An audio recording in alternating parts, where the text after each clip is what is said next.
And welcome everyone here back to ZGG's Golden Platinum League here. We've got a very interesting, to say the least, lineup here for you tonight. We have a bottom of the table of the clash to see who is the true bottom feeder here in Platinum League. We have Team Poro Snaccs taking on late stage Capitalism alongside myself. As usual is Axe, man. How we doing tonight? I'm doing just fine, Primus, and I gotta say, I'm looking forward to this wet noodle fight. It's gonna be a slap fight. We're not gonna see too many big hits, too many haymakers, anything like that. But it should be a good time nonetheless. Yes, I'm very curious to see what exactly we're going to see getting picked here. Yeah, absolutely. It looks like we got Sivir and Lucian for the Poro Snacks. I can't wait to see where they end up.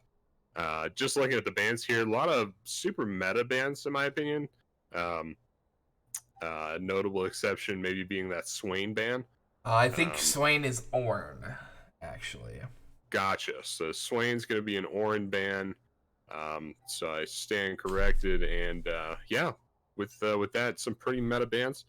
I must say I don't think Thresh is really worth banning. Between these two teams, I would say solo queue maybe going for it, but I just feel like there are better supports and also like easier supports. Like I feel like a Nautilus band might have been a little better here, but we'll definitely see how that works out for them. They did end up getting Lux and Ashe for their trouble, so they wanted to get rid of some CC, and they got more CC. They not quite what they were after, but looking at LSC's lineup so far, it's almost like do you remember way back when, Primus, when you first played the tutorial and it gave you some champions to play? It's kind of looking what their lineup is like right now. The Lux, Ashe, Garen, kind of a menagerie of beginner champions. But you also see the Braum pick from the Poro Snacks. Could be going support, but I've been wrong before. I mean, we've all been wrong multiple times, especially here on the stream here, as we have pieces of Demacia and pieces of Freljord here between the teams, and I'm curious to see whether or not we're going to see any more location themes for the rest of the draft here. Neither team's picked up a jungler. Lucian could go mid or top lane, as I'm assuming it's going to be a Sivir and Braum down in that bottom lane for the side of Poro Snacks. Lux can go support or mid lane. But wouldn't surprise me if she ended up going in that support role. Yeah, and I definitely want to say I hope they haven't picked a jungler yet. We do see Olaf picked up from LSC, but yeah, of those 6 champions, I definitely don't want any in the jungle. And Lysandra as well, keeping with that Freljord theme we talked about. It's starting to look like a Legends of Runeterra deck.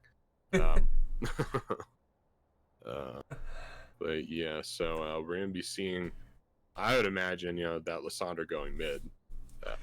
Most likely, which would mean Lucian's going to most likely end up being in that top lane. So Poro Snacks looking for a jungler. Gosh, it could be anybody. I would think Trundle. I think Trundle might be. Trundle's banned. Ooh, Trundle is banned. So they banned J4 and Trundle. Zach's up, Amumu's up. Kane is also available. It's definitely one of the few champions that can, on paper, match Olaf's clear speed. Yeah. But he can at no point actually duel the Olaf, at least not until he gets Red Kane, and that generally takes about 10 or so minutes for that to come through. Yeah, definitely. So he's going to be running away from Olaf for most of this game here. But yeah, like you're saying, a hugely mobile champion. Just massive clear speed, definitely rivaling Olaf's, and the potential for early ganks as well. I would say also rivaling Olaf's at this point. Maybe a couple weeks ago, I would have been convinced that Olaf had the superior ganks, but I think here on 10.5, I think they might be pretty close to even.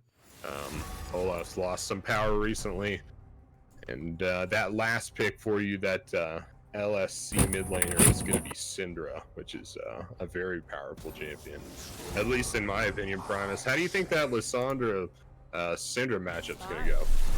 I mean, Lissandra theoretically shouldn't ever die because she can always ulti the Syndra ultimate. However, Lyssandra's never going to have a fun point in this lane if the Syndra is at any level skilled.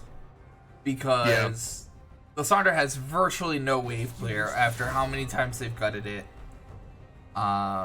She doesn't really have great runes right now because Aftershock got changed to where you actually have to build resistances to get anything out of it.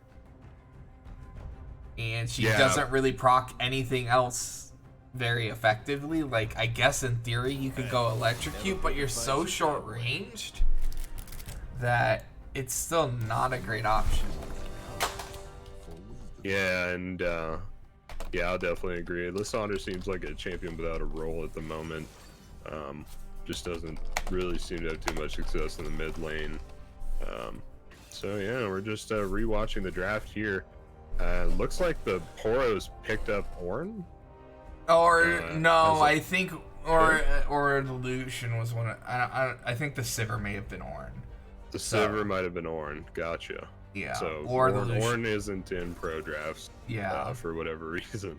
Yeah, it's people like goofing on pro drafts because apparently pro drafts is it's a very complicated and a highly difficult thing in order to execute.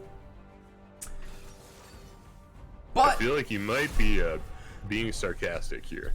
I think that might be. I mean, it's only difficult in the sense that, unlike in actual tournament draft, is you don't have that couple second buffer to allow you to make decisions. So if you're having trouble making the decisions, that's when you have trouble in pro draft.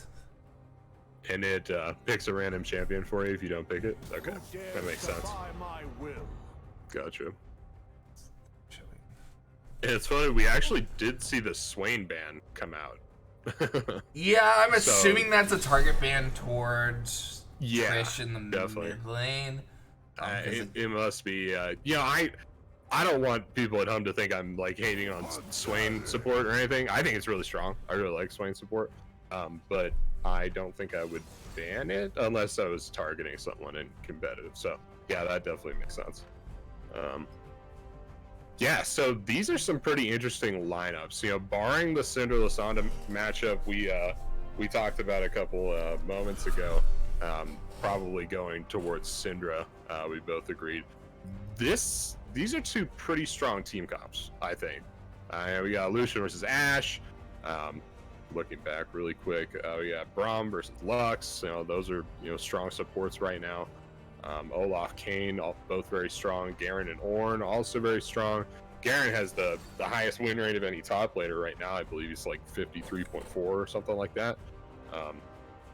And Ornn, of course, is extremely powerful. Has been for months now. Going back, almost this time last year, I think. But so yeah, these are two monstrous team comps that they've drafted here. Who do you think has a stronger comp? To be honest, it's really hard for me to say because both teams are relatively low damage. Lissandra, Lucian, not the highest damage of champions. Syndra's primarily single target. Ashe primarily single target.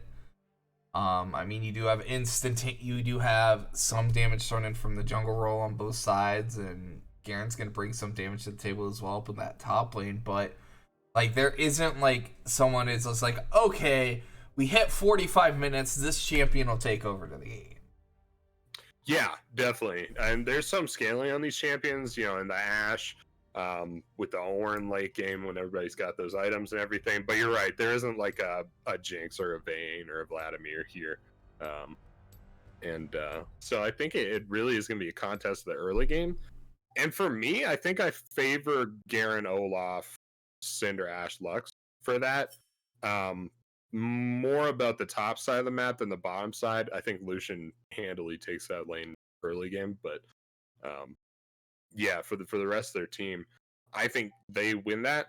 So I think if we're talking win conditions, I think the Poro Snacks need to win through the bot lane early, and LSC needs to win also early, but through the top side of the map. So we might see some conflicting movements, some interesting rotations here. Unless I'm completely wrong and it's just a fiesta, which is also possible. I mean, when you look at it on paper, there is no way Ornn, Kayn, and Lissandra will ever win any topside skirmish versus Garen, Olaf, and Syndra. It would take some very interesting things for that to happen. Yeah, I mean, Lissandra and Ornn have good team fight alts, but it's more because of the CC that those alts bring, not really the damage. So yeah, it's gonna be a lot like enemy champion standing still but not dying. So Yeah, and even if Kayn looks to go bot lane to play through their primary win condition, which is getting Lucian and Braum ahead, he's not going to get red Kayn by going bot lane. Because it's double ranged on the other side of the map, while the Olaf is just like, I can go anywhere I want and attempt to get kills. Like, the only really difficult lane that's going to be get kills is going to be the Ornn up in the top lane, just because Ornn is a broken champion and should be banned every game. yeah, yeah, definitely. Apart from that, Lissandra has some disengage there, but it's on a long cooldown, so yeah, And it's very Olaf's easy to definitely. get her out of it, especially if Syndra plays it properly and withholds her stun. Yeah, definitely. So yeah, I think you're right on that one. I think Olaf's might have a field day here in that early game with those ganks. But we are going to get started up here in about 30 seconds. Anything else you wanna talk about before we start seeing some runes, masteries, things like that? I mean, I'm kind of curious to see what the Lux support is going to end up caking, because I played it myself recently and I just went AP Lux support. Like I didn't go full AP obviously, but like I took more, but I built more AP centric items. Like I went Grail into Leandries. Yeah. So not full AP, but not just not Art and Sensor either. No, not the full support, because I think that's gotten too much to really be viable. But like Athene's and Holy Grail is still one of the most gold efficient support items if you can effectively use it. So like any champion who can reasonably build that item, I am telling people build that item. Generally, yeah, absolutely. That's a really good item right now. Man, I can't tell you the last time I saw Commando Garen, but yeah, let's in masteries right off the bat. What do you think of Lethal Tempo Ash? That's pretty typical. Just because like Ash in her DPS trades is almost exclusively reliant upon her Ranger's focus being up, and if that's not up, she pretty much loses almost every trade, because she's pretty much just relegated to being a poke champion if she doesn't have that ability off cooldown. So getting the lethal tempo in order to get her Ranger's focus up faster is the most optimal route. Braum taking Spellbook I think is good going into the range matchup, even though personally I just take Guardian as default, just because being able to jump to your ally, giving them shield, boost of movement speed, and then you throw up your shield in front. I just think that's really, really good to have. I agree. Arcane Comet coming in for the Lissandra in the mid lane.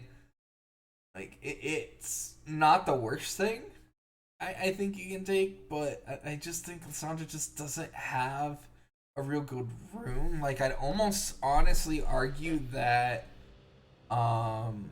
going Predator actually might not be a bad option on Lissandra now. Yeah, definitely. I have to imagine she's gonna have a hard time proccing Arcane Comet in any meaningful way. I mean, if she lands her the Q range and shard, all. like if she lands her Q shard, the comet's going to hit. The issue is that she has to land that. Yeah, and she also has to, be within range of somebody to hit them with that, and at that rate, Arcane Comet is kind of just trying to stop the bleeding, really, because they're already pretty close to you. Yeah. So we're going to see an invade. We certainly might. It's definitely looking that way from both sides as it happens. But yeah, the Poro Snacks are going to be moving in. LSC does see them, of course. They don't even place a ward. Interesting. Oh. Yeah, there you go. Yeah, so Poro Snacks are going to drop a ward in that blue buff. Meanwhile, LSC is playing some funny games over on the opposite side of the map. They're going to drop a ward as well. And yeah, just some vision trading going on here in the early game. Yeah, we thought we could have seen something a little bit more interesting, but everyone just ends up walking away. While we have a moment while junglers are starting their respective buffs, let us give you a rundown on who we have playing for these two teams here today. On the blue side, for Poro Snacks, we have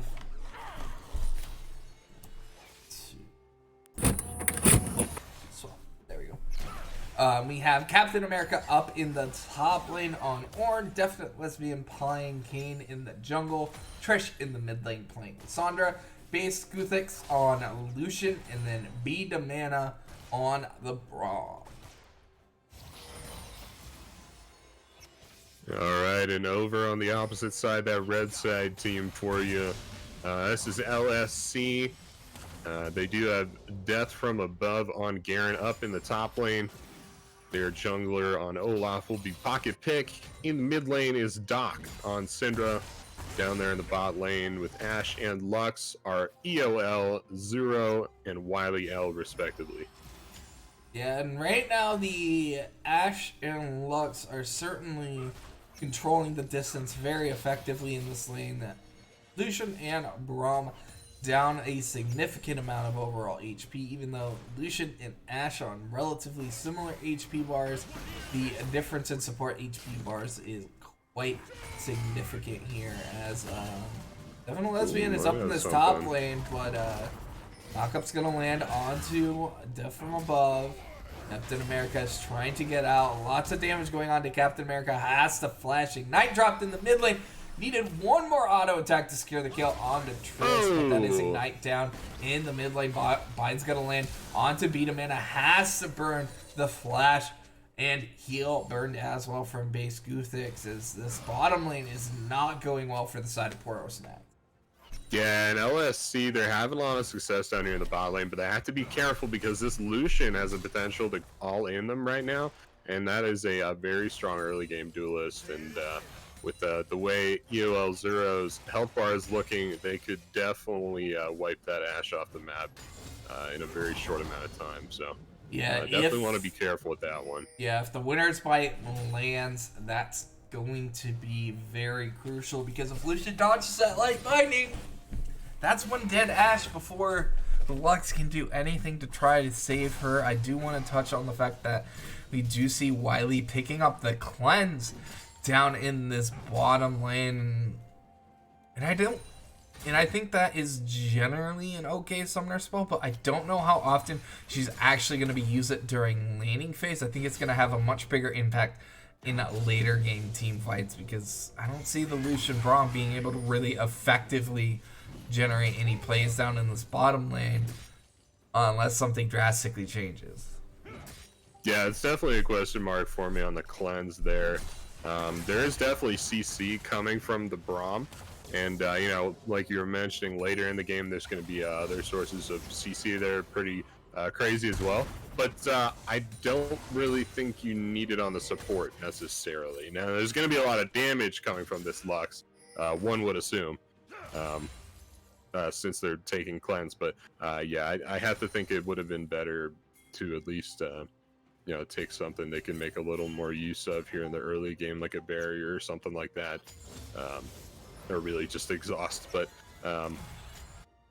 yeah, so it is cleanse for Wily L down there in the bot lane.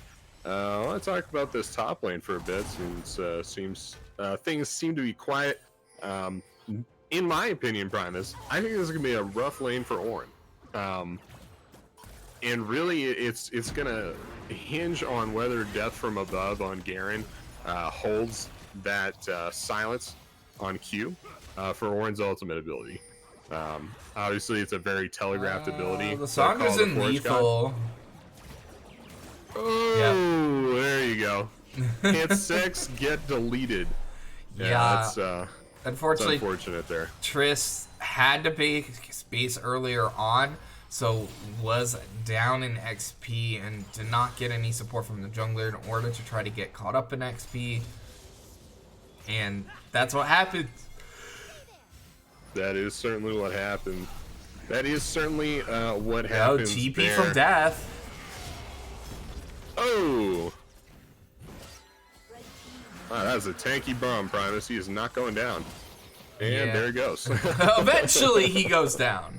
Yeah, he does get taken out there. So pretty solid teleport from Death from Above. Poro Snacks, yes, with no way to answer, of course. Captain America had already used his teleport to get back into the lane. Base Guthis, you are between a rock and a hard place. Oh! Well, it took him a little bit of time, but they got both of them there in the end. We'll see if Captain America can get some turret plating out of that. Looks like he got one. But, oh wow, yeah, Doc's already up there to make sure he doesn't get it too easily. He's out of mana. Misses, unfortunately. It's going to get the knock-up. It's doing a fair bit of damage because Doc does not have any mana. That Brittle probably would have dropped him down to about 100 HP, but now Captain America is all by himself. Oh. As that's going to be level 6 and another kill going over to the side of late stage Capitalism, with Poro Snacks picking that up, taking the scoreline to 5-0 here, just shy of the 8-minute mark. We also saw the Ocean Drake go down earlier. We are going to be looking at a Fire or Cloud Soul for this game, and with the way things are going, late stage Capitalism is in a good spot to look to pick that up. Yeah, it's unfortunate for LSC. Poro Snacks are proving their dominance as the bottom team in the Platinum League. Better luck next time, LSC. It's a good shot. They are the limpest of noodles. Yep. The limpest of noodles. Still in Platinum League, so don't want to be too hard on them because they could definitely 1v1 me, each of them. But yeah, we are going to see that that next epic monster, that dragon, come up in about 3 minutes. That's going to be a mountain dragon. Pocket Pick is all by himself up in this top side.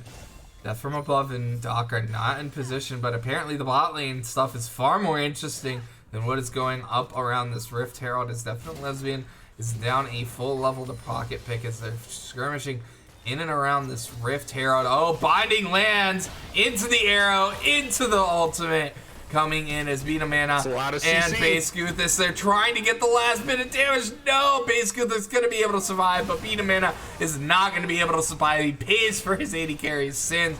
Ultimate is going to go in onto Pocket Pick as he is going to flash out Smite to survive, but it's not going to be enough as Justice comes down from Death from Above, as that definitely was Death from Above in that situation, as it's another kill going over to the top laner as it's 7-0, 3,500 gold lead, just shy of 10 minutes for late stage Capitalism. Yep. So they're definitely running away with the game here at this point. They got the only dragon. They got the Rift Herald now. You have to think they'll be using that to break open this mid lane here in a second after Bucket Pick clears Raptors. But they're definitely in a good spot. There's no denying that. Primus, how do you think Poro Snacks get back into this game?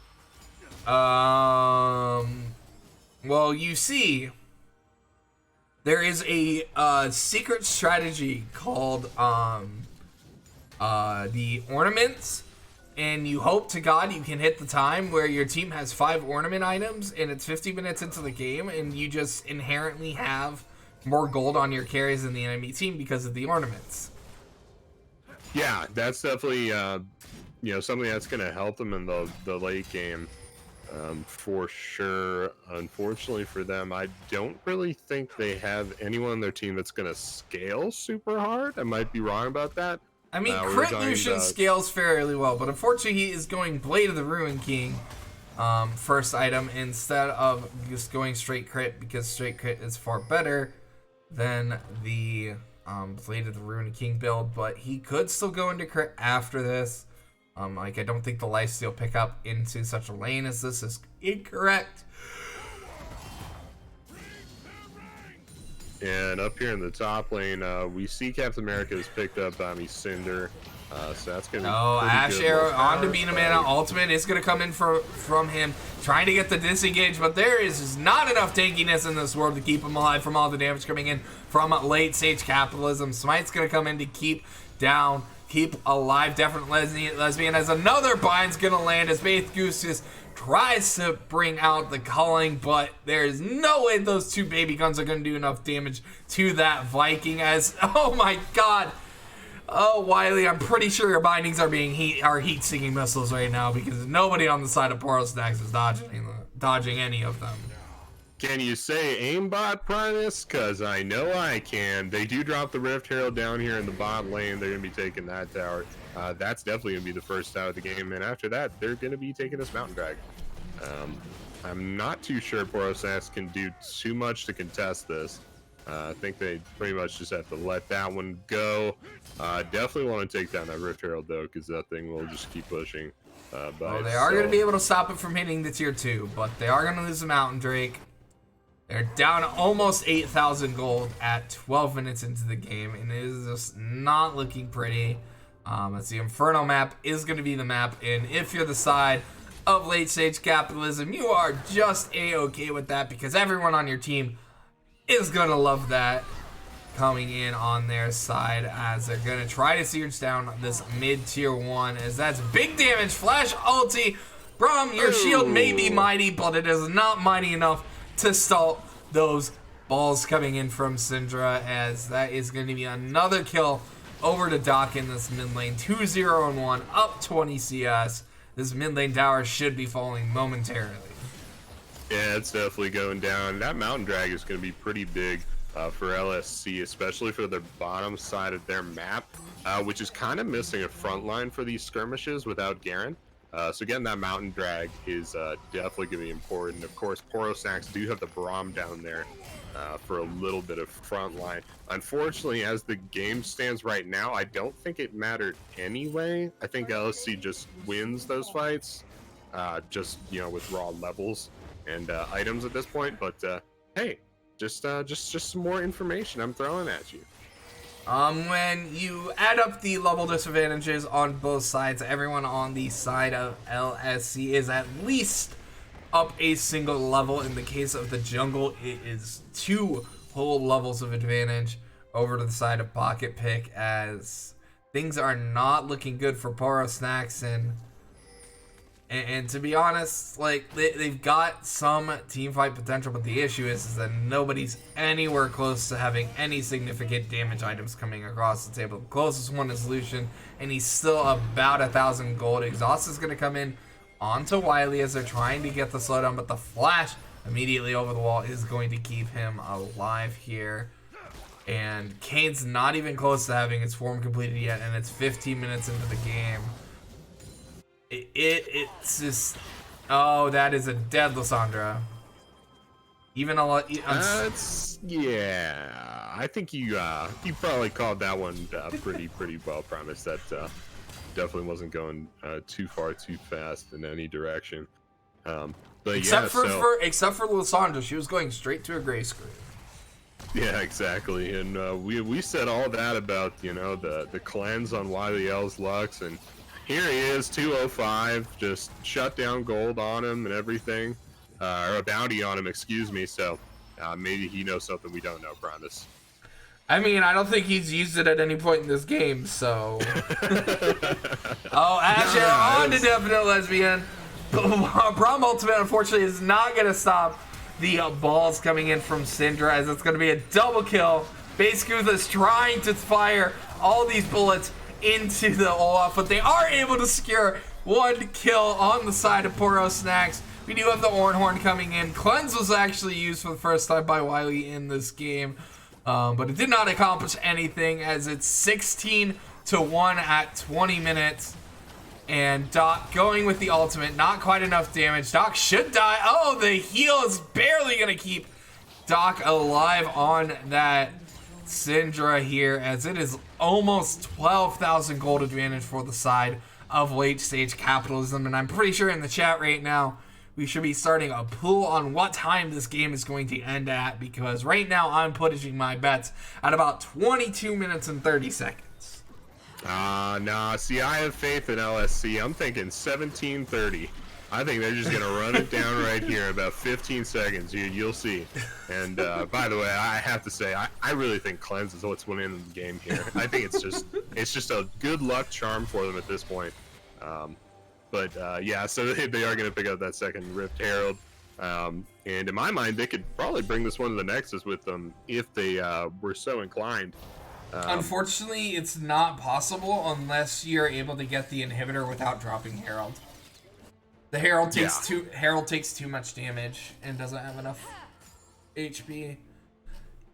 So interestingly enough, Ashe is backing right now. EOL 0 has just backed. Before that back, base Guvix on Lucian and the Ashe had the exact same item, or at least very similar items. The Olaf's just going to drop the ultimate. Should be able to walk away. Sun's going to come in for the disengage as another binding lands. Yikes. Oh, I'm pretty sure they, Definite Lesbian has a family, and Doc and Wily did not care about their family in that situation. Yeah, definitely. We're going to have to call them about a funeral at some point, I'm sure. But yeah, they are going to be taking this third giant of the game. It's going to be Infernal, of course. They're all going to be Infernal here on out. And yeah, somebody dropped the Rift Herald at some point somewhere. I'm not sure if they meant to do that. Oh, they're trying to go onto Wily. Oh, nice time. Ultimate is going to dodge the arrow, but Trish is just going to get Justiced in the face. Oh, that was a whole lot of justice there, Primus. I believe if we measured that on the justice scale, that was definitely a solid 9 out of 10 on the justice scale. Yeah, that was almost a full Demacia level of justice, but here comes the Rift Herald. It's marching down the bot lane. That's one charge down. It's got about 4 more, I believe, and it does not have a lot of health. So no, it's not even going to get the second charge. The dream is dead. The Ornhorn did enough damage to kill off. Shoot, I'm trying to. I believe the second one is referred to as not Shelly, but oh, it's Harold the Herald. That's the. No. No. Ah, okay. Oh boy. I mean, you can hope and you can dream that it's Harold the Herald, but I'm pretty sure the rest of the League community does not agree with you on that choice in the matter. You might be right. You might be right on that. So we're sitting here, 19 minutes and change, 19-1 in kills. It is a 12.1 thousand gold lead in the favor of LSC here. Baron spawns in 40 seconds. There is shutdown gold on everyone, minus Pocket Pick. Pocket Pick, you're being such a disappointment to your team right now. He died. He's got a death on him. And as I said, he's yeah, such a disappointment to his team. Binding's gonna miss. Flash out a different lesbian.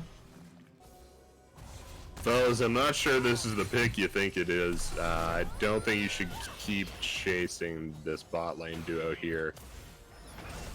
What do you mean? I think it's a brilliant idea. What could possibly go wrong? What could possibly go wrong? Meanwhile, in the base of Poro Snacks, we have a 2-man siege in the mid lane while Garen drew the TP out of Ornn. They are able to get a 1-for-1 trade on the top side of the map. Shutdown Gold going over to beat a mana. But meanwhile, so much damage. Doc, I'm pretty sure that ult could be considered salt on the wound, as I'm pretty sure Definite Lesbian was already dead and dying before that point comes in. Looks like they're going to rotate up to this top lane to the wave. That EOL Juro is crashing up in that top side of the map. It's another sun's gonna land. Yeah, so just sieging the base at this point. Oh, big call to Forge God. It clears the wave, but stun's gonna prevent any potential follow-up damage, as so much damage is on the map right now for the side of LSC here, as they're going to leave it at just a single inhibitor. Yep.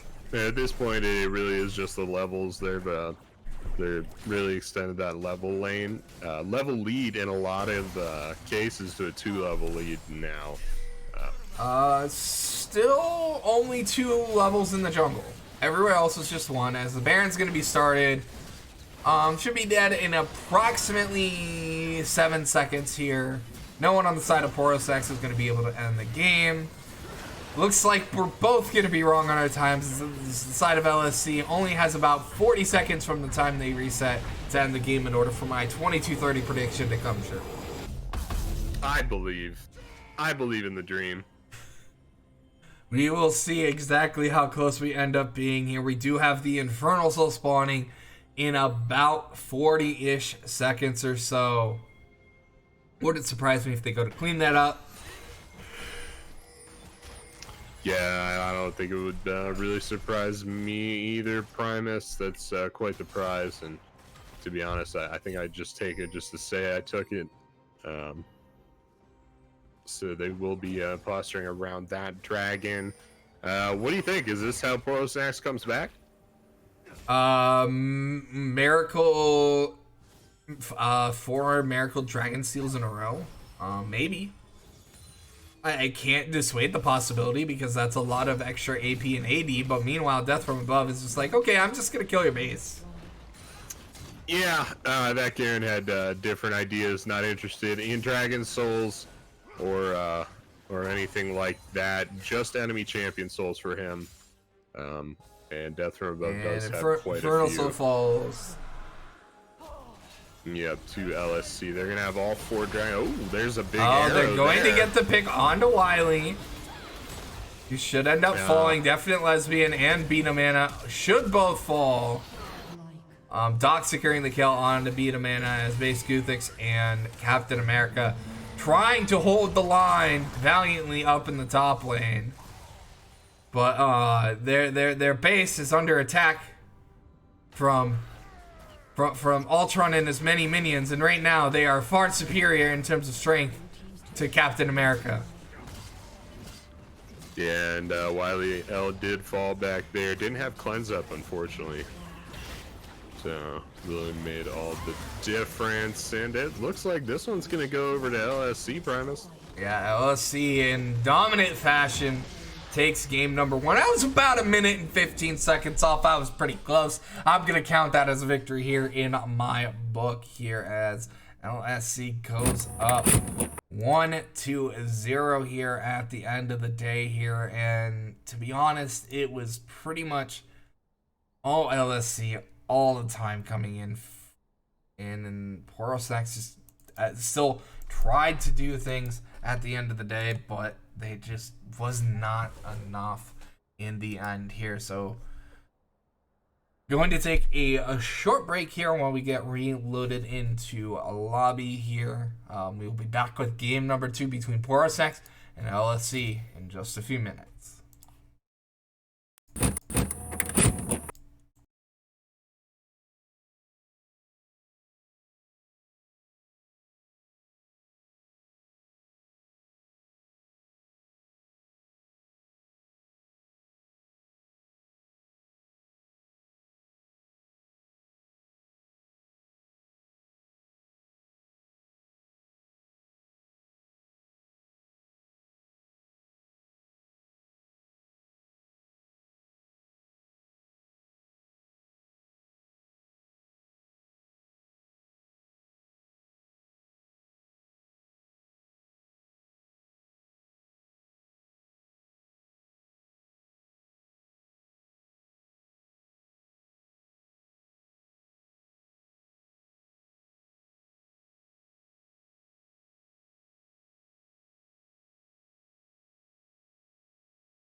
And welcome back, everyone, to game number 2 here between Poro Snacks and Late Stage Capitalism. I am once again Primus alongside Axeman, and we saw Late Stage Capitalism really printing some money for themselves in that last game. I think we can both say to the least here. What do you have thoughts for Poro Snacks trying to rebound here in this next game?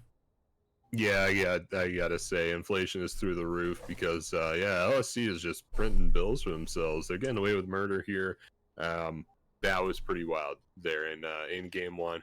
I'm definitely looking for more damage from Poro Snacks, but also just like synergy as a team comp, because I feel like their team comp was kind of, just what champions are we comfortable on. Which was, not terrible. I think with the exception of Lissandra, most of their team was pretty strong as individual champions, but just the way they came together wasn't as strong as LSC. And here in competitive play, especially like at the Plat plus level, you got to have the synergy. You got to have some kind of team comp. It's gotta have some kind of order, a plan, clear win conditions, stuff like that. So I definitely need to see that from the Poro Snacks. So just taking a look at the bans, we did see that blank ban from Poro Snacks at the start. I believe that was meant to be set, if I'm not mistaken.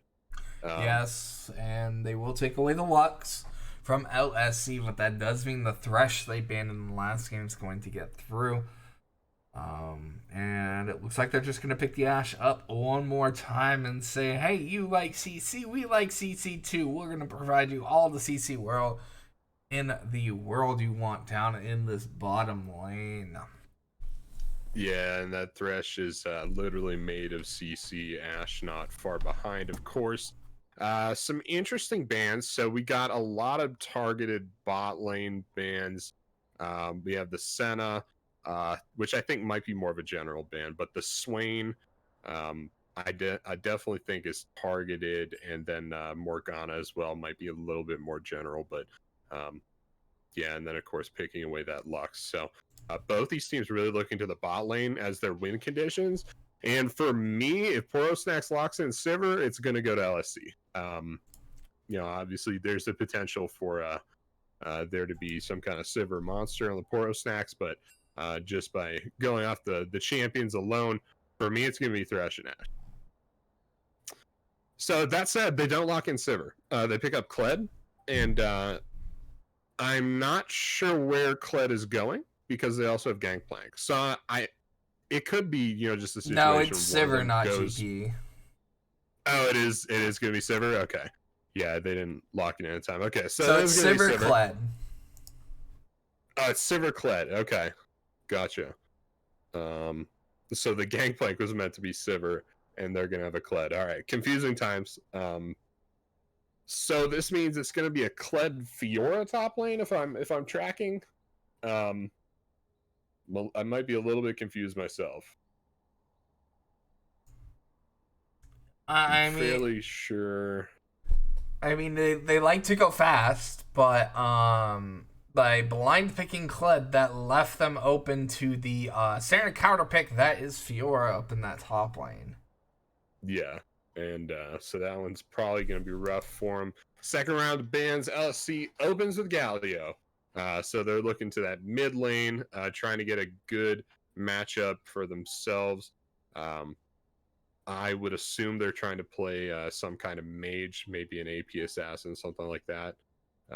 With the Galio ban and Sejuani as well. So trying to take a tank option out of the jungle, trying to take some front line away from the Poro Snacks. Poro Snacks answering back with Olaf and J4 bans. Those are two very heavy early game, heavy burst junglers.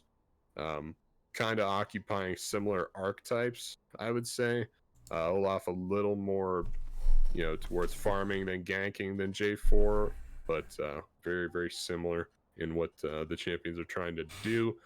LSC is going to pick up Trundle in lieu of losing Olaf and J4. Yeah, what do you think of Trundle right now? Trundle's in a better spot with the buffs that come in, but he's still one of those champions that he doesn't really provide a lot of gank pressure. Like, you're more picking him to be a neutralizing force against the enemy team to basically make it so they don't pick any tanks. Otherwise, Yeah, you give Trundle exactly what he wants. exactly. And for me, I'm kind of confused that in that second banning phase, LSC opted to ban Galio and Sejuani and then immediately pick Trundle. I don't understand why you wouldn't just let them have Sejuani if you were going to pick Trundle, right? Or Galio, letting them have a tank mid laner. So yeah, they are going to take out that Trundle even after those tank bans they had come out. And Poro Snacks is going to respond with Evelyn and Kha'Zix. Kha'Zix is probably not the pick. Gotcha. Karma. So Kha'Zix is going to be Karma. So it's another K. So we have Lux, Sivir, Kled, Evelyn, Karma. Okay, gotcha. So that Karma is, like you said, probably mid lane. No, I'm pretty sure it's Lux mid lane with Karma support. Yep, that would make more sense actually. So is this actually Zillion or? I think that one might actually be Zillion. Okay, so you're gonna have a Zillion mid with what is likely a Lux mid. So a couple supports there in the mid lane. So. I mean, calling Lux a support is a bit of a loose term. Like, yeah, I would classify her in the vein of a utility mage rather than a traditional support. Yeah, definitely. Like, her Zillion would kind of be like the preeminent two utility mages that when you come to think of mine. Morgana's in a similar boat to that. But I mean, I think the composition that Poro Snacks at least has a identity this time, which is we are going to run extremely fast at the enemy team and we're going to see what happens. Yep. Is definitely just a chimp out and run at them comp. I'm not really sure what they're gonna do when they get there. I mean, they have Karma, Evelyn, Kled, Sivir, Lux, so it feels like a lot of movement speed, not a whole lot of punch, but I might be missing something here. Also, not entirely in love with the Evelyn pick. That's kind of just personal solo queue bias, though. You kind of have to be really, really strong on Evelyn to get any kind of success. But here in competitive, it could definitely be much better. There's always one thing you need to keep in mind. When Evelyn is on the field, is the instant Sheila hits level 6, she can 100-0 almost every champion in the game. It is definitely a possibility there, and certainly with LSC's comp as well. No true tanks, I would say, over there, which kind of brings us to an interesting point about front line at all. I think Poro Snacks has the most front line, but just has Kled, which can certainly get pretty tanky, but not the biggest. I mean, they have a lot of pseudo tankiness with Karma shields, with Lux shields. Yeah, and then there's definitely going to be a lot keeping that Kled alive for sure, and it definitely puts them ahead of LSC, who really doesn't have a tank at all. I mean, you could build Thresh up a little bit. Trundles might get pretty big, but really LSC is just going to be hard to kill through means of mobility. There's going to be a lot of healing going on. Then of course that Zillion ult. And yeah, I think if it's just between the two comps, it's for me, it's got to go to LSC. I feel like there's a lot of synergy here. I think Trundle and Fiora are pretty, run them down, dive them, get in their champions, and Zillion really plays into that. And I just think Ashe and Thresh are just good into comps, like just late game comps, because there's so much utility, and obviously, even a lot of damage is coming from the Ashe, that really just strengthens any comp. So yeah, I really like LSC Poro Snacks. I might be missing something. What do you think about that, Primus? I mean, like, the issue is I'm viewing things through the lens of last game, and I think that even Yeah, if I am as well. if you summon all 5 pieces of Exodia, it doesn't matter if they're all fake pieces of Exodia. Like, if you get my meaning there, like, you have the Sivir, you have the Karma, and you have the Kled, who all go really, really fast into the enemy team. You have Evelyn, who can theoretically assassinate the Zillion and the Ash, but you always have Zillion ulti up in order to negate that. And then you have Lux, who is just kind of there for like wave clear and I guess long range damage because Sivir has to be up in the thick of things to do damage. And like Yeah, the one redeeming part I have about the Trundle pick is that Trundle Pillar is incredibly good against teams who do not have dashes and are relying on movement speed. You know how many yeah. dashes are on Poro Snacks? I'm trying to think of one. Give me a moment. I think Kled might have one technically. Yes.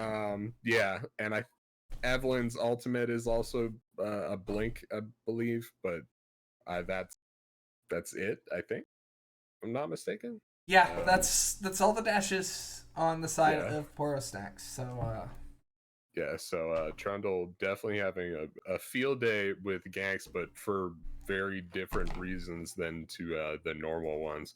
But yeah, it still blows my mind that they banned 2 tanks out and then picked Trundle. That's so funny to me.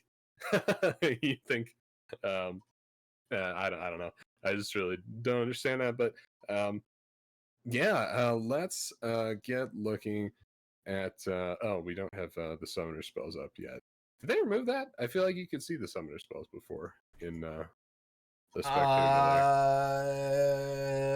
no, not in like I think a while ago you could have, but I don't think they've Okay, had that available for quite a yeah, while. I might be misremembering. So is I haven't actually looked it up yet. Does Beta Mana just have some kind of crazy stats on Swain? Is that what's happening? Or they just don't like Because playing against Swain because I played a series last night where I had Yumi banned against me every game because the team just doesn't like playing against Yumi. that makes sense. I ban Yi for that reason as well, but Yi's also just kind of strong right now. So yeah, Beta Mana does have a whole lot of games, 78 games on Swain. So that's definitely a target ban. We got that one figured out. So yeah, specifically, we talked about the Ash and Thresh, how I kind of like that duo down there in the bot lane. How do you feel about Sivir Karma? I feel like that's a lane I don't have too much data off. It's a very heavy push lane if they're allowed to operate in a vacuum because Karma's very good at pushing the wave, Sivir's very good at pushing the wave, and they're relatively safe in the sense that if they're able to use their movement speed and spell shield to dodge hard crowd control, they're generally very hard to lock down and kill because of karma speed plus her slows plus silver spell shield. So like if they can dodge the initial CC, the lane is relatively safe and they're able to push it farm. The issue Yeah, is does that if they're ever hit by crowd control, they don't exactly live very long. yeah, I mean, you got the Karma Shield, and that's about it. It's also interesting to me that they drafted Sivir Karma but banned Morgana, um, which I feel is a little strange. Neither of them really has like Because a Karma's hook, considered a you know. counter to Sivir, counter to Morgana. Yeah, and that's what I'm thinking is, I think they would have liked to have banned something out that either has like a ton of poke or uh, just like infinite lockdown, just like Nautilus or something where they can't, right? But yeah, it did ban out that Morgana. I don't necessarily hate it. I mean, Morgana is just annoying. Like I understand banning Morgana just off the principle of it for sure. Um, So yeah, and I like that Dragon Slayer Trundle skin. I believe that's the second Dragon Slayer skin we've seen from Pocket Pick. I think that might have played into this pick here. You're hearing it from me first, Primus. He's playing Dragon Slayer skin. Um, so that's I'd have to agree. There is definitely a distinct theme in the skins coming in from late stage capitalism. I give them 10 out of 10 marks for that skin coordination because there's a lot of blue, a lot of black, and a lot of purple. Yep, it's the Skinergy. It definitely works. We'll see if Pocket Pick has some kind of chroma for that. That might be interesting. But yeah, another thing I just want to mention about Poro Snacks comp is it seems like it has two real things. We talked about the movement speed a lot, but also just like huge one-shot AoE ultimates, right? On Lux and Evelyn. And it almost feels like this comp is just like run in and then delete something, which is crazy and might work. I don't know. It definitely could, I think, in the right circumstance. But yeah, I'm pretty sure I just checked my Magic 8 Ball, and they said there was a distinct possibility that that scenario may or may not happen. Yeah, that's definitely a very specific set of circumstance indeed.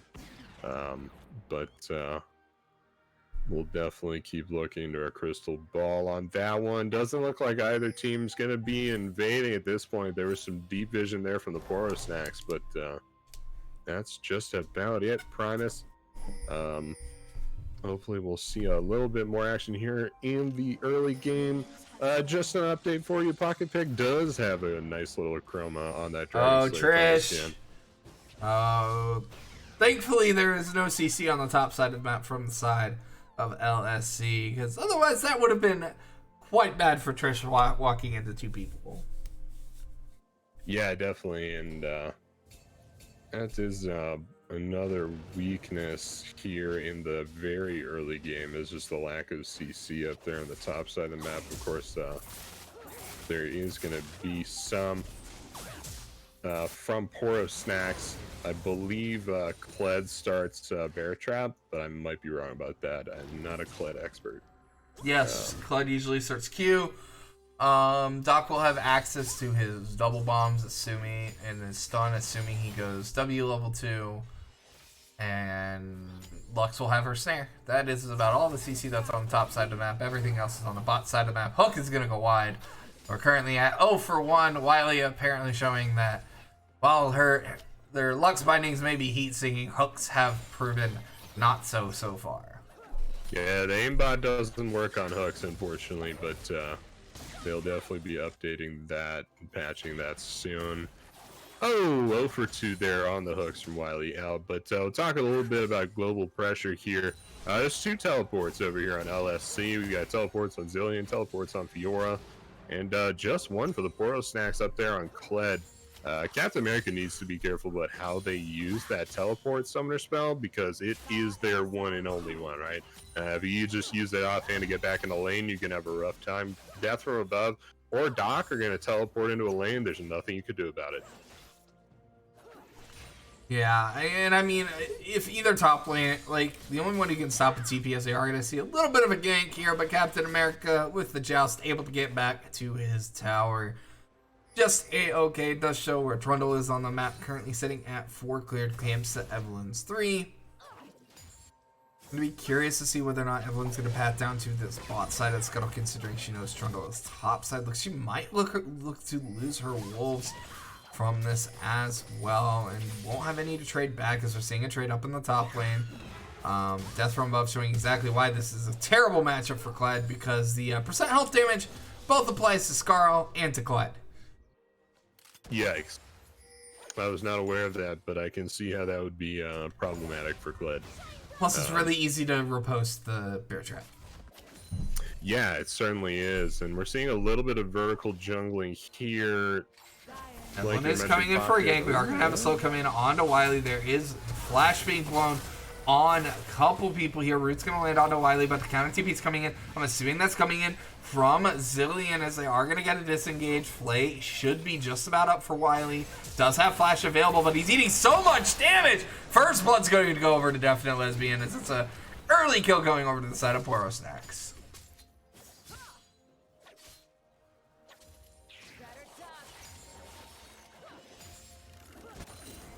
And a fairly well-earned kill at that. They definitely set up that gank pretty well.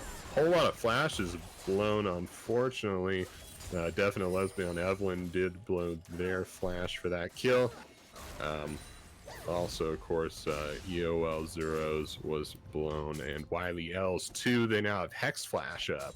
And that's something I don't think we've talked about yet this game. Primus is just runes. You see any runes that are a little crazy? No, I do find the ignite on the Lux a little concerning, because as Lux, you should never be in range to ignite somebody. Yeah, definitely. And I think, more and more every day, Ignite is kind of falling out of the mid lane. There's just a lot of utility to things like Barrier, and teleport. Yeah, and even things like cleanse and oh gosh, exhaust. I think I've seen are kind of starting to outweigh Ignite, but yeah, they are gonna have Ignite on this one, and we're gonna have a pause come out. Looks like the Poro Snacks support Beta Mana is having some issues. They disconnected, so are gonna have a little bit of a pause here. Gold's sitting about dead even with the Poro Snacks leading a little bit here, Primus. So good for them. They definitely lost that last one pretty hard. They're even up a kill here in game 2. Do you see him winning game 2? It's far too early to tell. Like, they are at a massive CS discrepancy on the top side of the map. 15 CS in both the jungle and top lane roles. Their bot side of the map is relatively even, but it's still early on. This wave is showing out from Captain America, which means once Death from Above hits 6, he most likely just dies, and there's not anything he can do about it. Yep, and that said, we're gonna see Pocket Pick start up. The dragon's gonna be Mountain Dragon. As you'll don't know about that. Screen. Beta Mana's gonna get flayed, ignited. Should be able to survive though, as Zero was not able to return any damage, but that was a very curious series of decisions coming in from Beta Mana, while the Mountain Drake is going to go over to the side of LSC as Pocket Pick's able to solo that. We have an Ocean Drake coming up, and it looks like we're going to see a gank down here in this bottom lane. No flashes available, but however, the wave is crashing into the side of Poro Snacks, so that makes themselves feeling a little bit safer down here in the bottom side of the map. Definitely, Pocket Pick is going to move off, instead opting to move to his blue buff. Meanwhile, on the opposite side of the map, Definite Lesbian is taking that Gromp. We're seeing big CS discrepancies favoring Pocket Pick at this stage. Oh goodness, what is that, 11, I believe, on the CS? Yes. There, which represents quite a bit of gold. We'll take a look at the gold differences right here. It'll be about 300 gold, I believe. Difference between the two junglers. What's interesting to note is that Definite Lesbian is up in gold, so they have more gold than Pocket Pick does.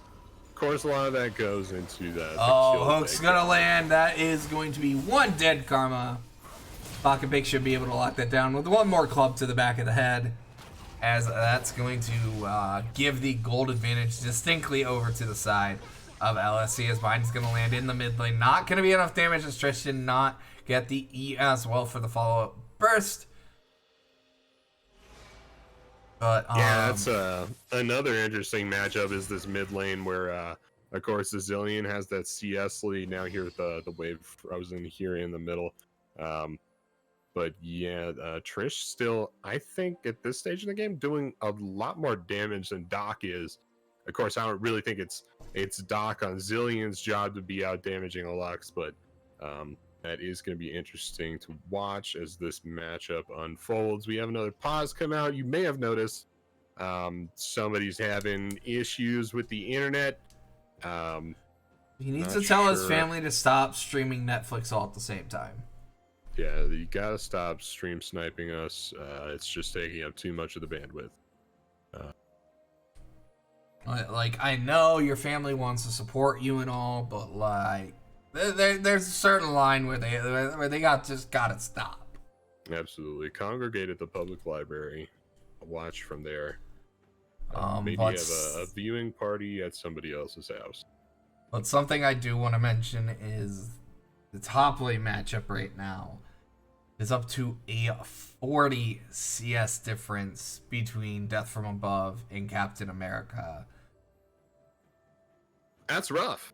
That's rough, Primus. And that is with about 2 full minion waves at Captain America's tower, which he's going to miss all that XP from. He's going to be almost down 2 full levels when he gets back to lane. But it looks like we are going to see a lane swap coming in.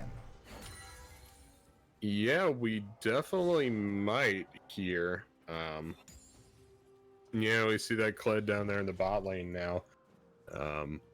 Hopefully this will be a little bit better matchup for him, but if he gets arrowed, he just dies. Better. Yeah, not too much better.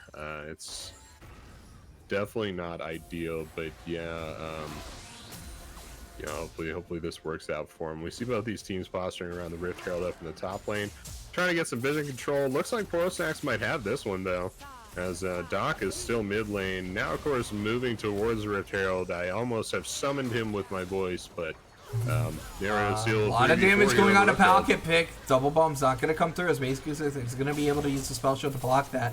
Rift Herald's still up. TP's coming down. Arrow is going to land onto the Evelyn, but Rift Herald does reset as a charge. Oh, here they come. Goes absolutely nowhere. And they didn't hit anybody, but it looked cool. So that double bomb! So much damage is gonna go on down, almost taking out both Trish. Flashing comes from Pocket Pig, is able to secure 1 kill on the backside here. He's trying to chase down the Lux and get out of dodge. Flash, Bear Trap on the rope is gonna come in onto Pocket Pig. He's gonna pull down and sniped with the laser from far, far away here. As in the end, it's going to be a 1-for-1 trade with neither team taking the Rift Herald. But if you're the side of LSC, you're taking all these juicy plates down in the bottom side of the map. Yeah, they're up about 1.5k gold on that play. Poro Snacks still looking like they could be taking the Rift Herald here. If they manage to get that one off before the plating drops, that could be pretty huge. That could definitely bring them back into this game. The turret plating gold was recently buffed, so it's worth a lot more now. It's also a little bit more difficult to take if you're a ranged champion, but if you got the Rift Herald, that's not going to matter for you, and they do have the Rift Herald. So yeah, they're able to secure it before the side of LSC is able to collapse, but they're still down a drastic amount of gold here. They certainly are. Not as bad as last game, it is worth noting, but down they are indeed. Death from Above up here on Fiora is going to get free push on this turret. That's going to get them a lot of turret plating, I would have to imagine. Fiora does a lot of damage to turrets. That might almost be 3 plates. They got quite a lot of minions there. Yeah, because ever since they changed her Q to work on towers, she also has her E for an auto attack reset. Like, Fiora takes towers incredibly fast. Unfortunately, she doesn't have the Sheen quite yet, because as Fiora, you really need the Tiamat just to be able to control the wave. Yep. As Captain America, you do not win this fight. Not even close. There's some pretty crazy things Kled can make happen, but I still favor. Oh, Lantern is gonna come in. Nice pillar, forcing a flash out of base. Goose Thix. As Trish is here, they're trying to get a collapse. Oh, the binding is gonna land into the burst. Not able to get off the ultimate in time as Doc falls immediately here. They're trying to fight around this Ocean Dragon, which is up, but the Pocket Pick is going to be able to secure the Scuttle Crab. Hook is going to land on the Beat Man, but Wiley does not take it. Is going to flash away from the Evelyn Charm. Don't know about that ultimate, Evelyn. Yeah, you definitely want to hit him with the damage part of the ultimate and not the blink part of the ultimate, in my opinion, at least. Oh, Trish trying to kite it out. Lots of health coming back onto Pocket Pick. It's going to be flayed back. Death from Above has TP down, securing 1 kill. 2 kills over to this Fiora. And that Fiora was up 50 CS. Now has 2 kills. Yeah, it's 300 shutdown bounty, gold on Death from Above on Fiora. That's quite a lot here at 12 minutes, and they're also gonna pick up that second dragon for their troubles. They now have a mountain dragon and an ocean dragon. Primus, this team is getting very difficult to kill in terms of just raw healing. Zillion, of course, now has ultimate. This team is definitely going to be cutting down on the deaths going forward. That next dragon for us, and all of them from now on, are going to be infernal dragons. So while LSC is definitely harder to Poro kill, Snacks has to drop that Rift Herald within like the next 30 seconds if they want to attempt to get any plate gold out of this. Looks like they're potentially setting up to drop it down here in the bottom lane. Because they've only got about 15 seconds or so left on it before it expires. They're trying to see if anyone's here, and I don't think they realize they've backed. Yeah, I don't think they have either. And Evelyn, just drop the Rift Herald. Yeah, it's possible Definite Lesbian actually forgot they have this. I believe there's maybe only another 15-20 seconds left on it. And I have to say, if you're in this position wondering what should I do, drop the Herald early. Okay, finally. Can help you push. Yeah, you finally dropped it. Not only can the Herald outrun you, it can also help you push that wave in, so just drop it. I mean, it obviously does show on the map, hey, we have the Herald now, but it's not worth holding on to it like that. That said, they did get it in just in the nick of time. They did pick up that turret gold. Did get 3 plates from it because they got one initial plate plus the 2.5 that Rift Herald gives you. So that's a little bit of gold, but they're still down close to 3K, and that primarily is due to the giant CS discrepancies that are coming in across the board that LSC has over the side of Poro Snacks. It is 20 CS in almost every lane. Yeah, and you really got to take what the map gives you and get those CS numbers up. So otherwise you're going to be very behind. Oh, the Lantern is going to come in and save his AD Carry's life. That is why Thresh is a fun and interactive champion, and why he is my main. Face Guthix, you are on the wrong side of that pillar here as Definite Lesbian's trying to get in. Oh, that was a very cheeky little flash coming in from Definite Lesbian, flashing over the arrow, but it's not going to matter in the end. He should end up falling, not getting enough damage on the side over Zero, as it was an excellent rotation down coming down from Pocket Pick as they're going to look to try to secure this bot lane tower. Yeah, and I have to imagine they'll be picking that up for themselves as well. A key difference between these two teams, just looking at the scoreboard here, is really just that vision score from Pocket Pick.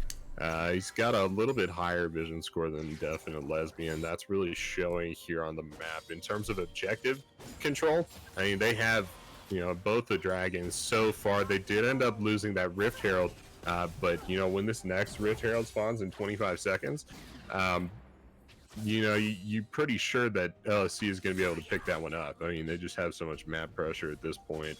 It really starts with vision control, and that's something you got to make sure you pay your taxes on. But up in the top lane, Death from Above just took that top tower. Captain America manages to get away, but that is the second to last of the outer turrets. The last one being this mid turret, which is going to go down in a couple moments as well. Yeah, they do have a lot of wave clear. They do have a lot of wave clear from Trish with LTE, so they still have some wave clear. So I'm pretty sure unless they get Herald, they're going to need to pick. Yeah, and LSC is doing that Rift Herald right now. Looks like they're going to take it uncontested. They'll be moving that mid lane, I would have to imagine. Never mind, Poro Snacks is just going to concede the tower. Yep, they do drop that tower. They have no more outer turrets. They haven't taken any outer turrets either, so definitely in a rough spot now as that gold lead expands to 6,000 gold now, or around there anyway. So yeah, things definitely looking better here in game 2 for Poro Snacks, but still not great, Primus. Yeah, you could definitely say it's a bunch of stormy skies if you're a Poro Snacks fan right now, or you went to the store and they were out of Poro Snacks. That's entirely possible as well, as it is not looking good here on any stretch of the imagination. The one bright spot is you do have Base Guthic sitting at 2-0-2 on the Sivir. Yeah, this is interesting. We see Bucket Pig drop the Rift Herald in the middle of the river. I think he thought he had Sweeper, but Trish is just going to die. Get explosive. Definite Lesbian trying to do what she can on that. Evelyn is not going to have enough damage. Hook is going to fall just short on hitting Base Guthos, but that is 2 more quick kills. That should take the side of LSC to a soul point, barring a Miracle Steal from the Sivir Boomerang Blade, which, if you're Sivir, you have to be here trying to get the steal because, didn't even throw it. Did not end up throwing that for sure. Yeah, wow, that Rift Herald is still alive. Wow, okay. All right. we'll see him escorting Rift Herald down the bottom lane here. I didn't think that one would survive so long on its own, but well, nobody was dealing with it, so... Yeah, they're going to be 4-man pushing with the Rift Herald down the bot lane. With Death from above, able to take that top lane inner turret fairly easily as well. Rift Herald gets that charge off. Still has another one left in them, and down it goes. All right. Well, so one good charge there from that Rift Herald.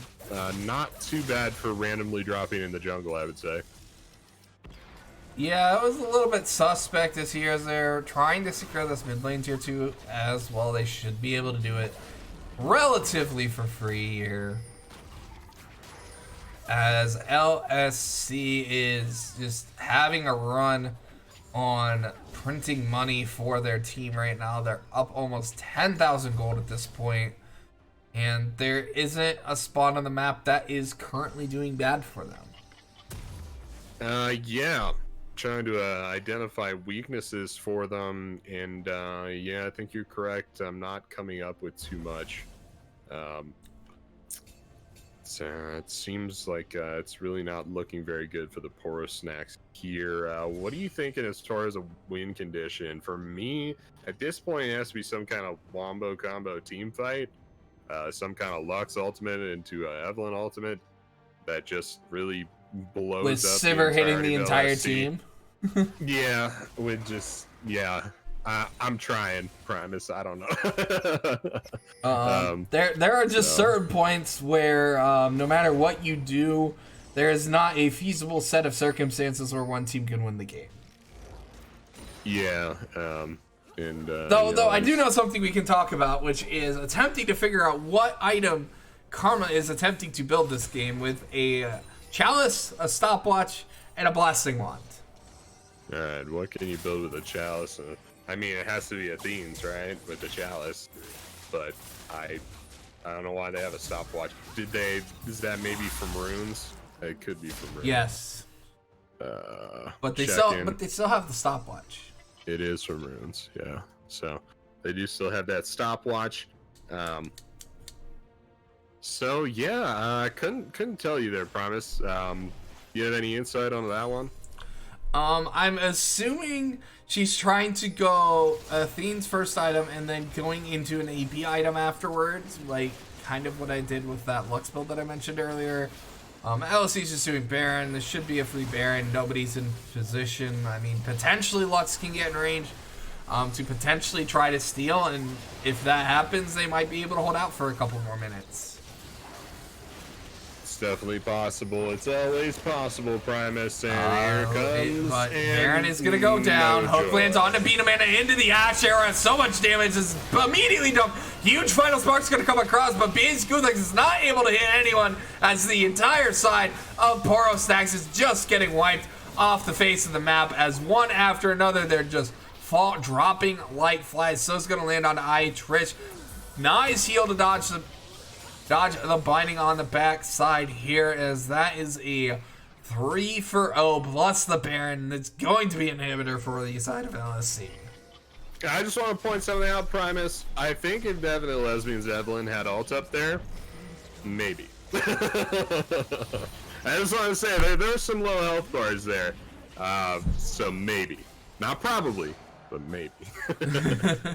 Maybe that would have worked out for him. But yeah, without that Evelyn ult, there's just not the damage there to win that little team fight. It was, I would say, the perfect Lux ult. Had them all lined up in a row. I'm pretty sure she hit all 5 of them. But yeah, without the rest of that damage, it's not going to work out for them. We do have a dragon coming up here in about 25 seconds. It's going to be the last infernal drag of the game if LSC takes it. And that will be their dragon soul. I think it's going to be the same story as last game, where we're going to see them stick around for that one and then make a clean getaway. But it's probably going to be about 25 and a half, 26 minutes is about when this game's going to end. Yeah, I would say that's fair. As Soul's going to go over, no one on the side of Poro Snaccs is going to be anywhere on the same screen as this as it falls down. The only towers left are the base towers, as Fiora's deciding to TP because apparently she wants to defend a tier 1 tower. Apparently they don't. Principle. They don't want Poro Snacks to get a single turret in this whole series because I'm pretty sure Poro Snacks did not get a turret in the last game. Yeah, that's just stat padding. Some stat padding there for you.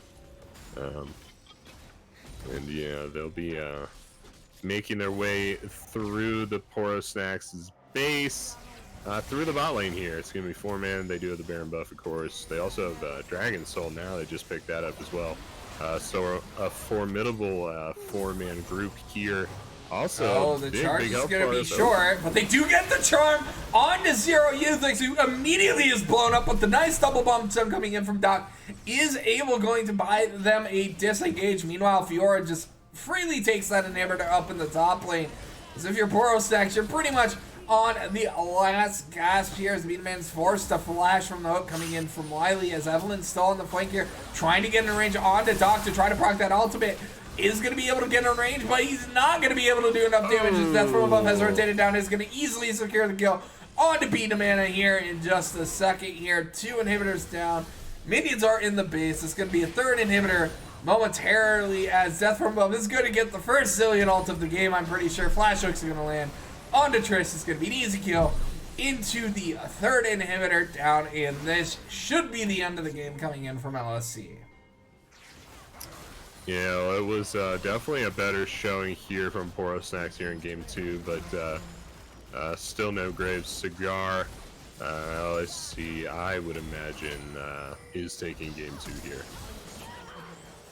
And he's second now.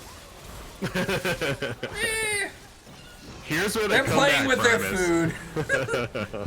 Death from Above is going to die to tower. Never mind, he barely lived. He gets sniped with...